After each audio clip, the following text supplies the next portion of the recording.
भिगवण तरुणी अपहरण प्रकरणामध्ये एक मोठा ट्विस्ट आलेला आहे।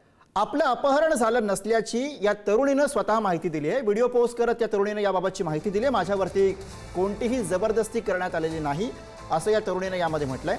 मी माझ्या मर्जीनं निघून आली असंही या तरुणीनं सांगितलंय।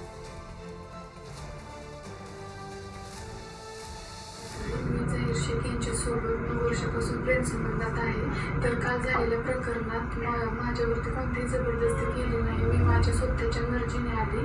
माझ्यावरती अपहरण झाले नाही किंवा चटणी वगैरे टाकण्यात आली नाही। तर राजकीय माणसांनी टोळ्या त्यांच्या स्वतः राजकीय लोकांनी टोळ्या बाजून घेऊन येईल आणि मी माझ्या मर्जीने आले। तर मुलीचा जबरदस्तीने व्हिडिओ तयार करून नातेवाईकांना पाठवला। आमदार गोपीचंद पडळकर यांनी हा आरोप केलेला आहे। 2 दिवसांनंतर मुलीचं लग्न असताना अपहरण केलं असं पडळकरांचं म्हणणं आहे। मुलांना वाचवण्यासाठी त्यांच्या पाठीमागे कोणीतरी आहे असाही दावा पडळकरांनी केला आहे। मुलीचा जबरदस्तीने व्हिडिओ तयार करून तो पोलीस अधिकारी त्यांच्या नातेवाईकांना पाठवला जातोय। मी आता मुलीचे भाऊ, मुलीचे मामा, मुलीचे चुलते यांच्याशी चर्चा केलेली आहे। मुलीला वडील नाहीत। मुलीचं लग्न ठरलं होतं।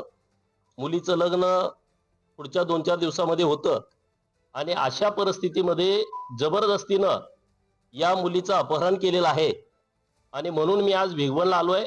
भिगवण पोलीस स्टेशनला भेट देणार आहे आणि हिंदू समाज सर्व संतापलेला आहे। तो एकत्रित आलेला आहे। या व्हिडिओ आला कुठून?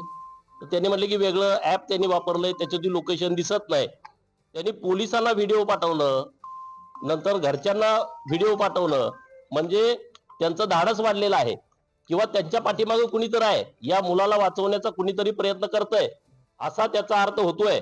त्याचे चुलते इथले गुंड आहेत, प्रचंड त्याची दहशत आहे, त्याच्यावरती अनेक गुन्हे आहेत। माग हिंदू मुलीच्या अपहरणामध्ये पण तो आरोपी होता। काही महाराजांना मारहाण केलेली आहे। इथल्या मंदिरामध्ये ते कब्जा घेत आहेत, मंदिरातल्या मूर्त्यांची मोडतोड केलेली आहे। मग हे कसं काय असं होतंय? इतके दिवस का गप्प आहे पोलीस प्रशासन? तरुणीच्या अपहरणाच्या निषेधार्थ भिगवणमध्ये हिंदू जनआक्रोश मोर्चा काढण्यात आला। गोपीचंद पडळकर आणि संग्राम जगताप यांचाही या मोर्चामध्ये सहभाग होता।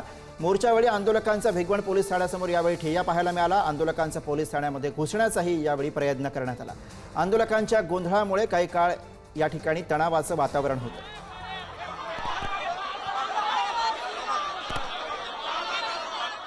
मला सांगतो या प्रत्येक घटनेमध्ये कुठेही आपण छोटं जरी काय झालं तर तुम्हाला सांगतो ते आपण मिटून घेऊ नका। अजिबात कदापि कुठली जरी घटना झाली तर तुम्हाला सांगतो याला कदाचित काही जर झालं तर कुठल्याही भानगडीमध्ये कुणी जरी आलं तर मिटवायचं नाही। पहिली त्याच्यावर केस करायची आणि मग दुसरं काय करायचं